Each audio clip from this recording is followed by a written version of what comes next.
Sa isang di inaasahang pangyayari, nagpakita ng huwarang serbisyo at malasakit ang mga tauhan ng Regional Mobile Force Battalion 2 matapos rumisponde at tulungan ang isang ginang na biglang nanganak sa gilid ng kalsada. Ang buong detalye ng balita ay ibabahagi sa atin ni Patrolwoman Richelle Ledesma.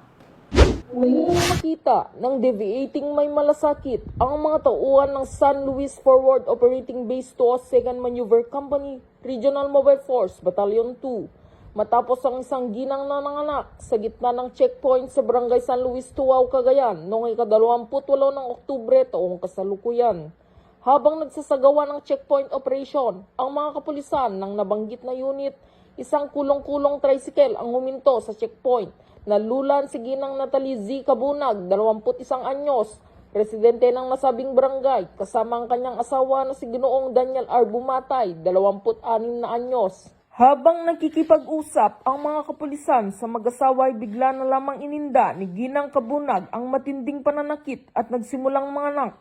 Walang atubili na tumugon si Police Master Sergeant Benjo Tumbali, Assistant Team Leader. At maingat na tinulungan ang ginang sa kanyang panganganak, ligtas na nailuwal ng ginang ang isang malusog na sanggol bandang alas 3:38 ng madaling araw. Kaagad din dinalang mag-ina sa Bulaga District Hospital para sa kaukulang medical na atensyon. Ayon sa ulat, nasa ligtas at maayos na kalagayan ang mag-ina. Pinuri naman ni Police Brigadier General Antonio P. Maralag Jr., Acting Regional Director ng Police Regional Office 2, ang kabayanihan at mabilis na aksyon ng mga tauhan ng Regional Mobile Force Battalion 2. Anya, ipinakitang malasakit at kabayanihan ng mga kapulisan ang kanilang taos-pusong serbisyo sa mamamayan. Tunay na may pagmalaki natin ang ganitong uri ng serbisyong may puso, isang halimbawa ng ating advokasya tungo sa isang ligtas at bagong Pilipinas. Dagdag ni Police Brigadier General Maralag.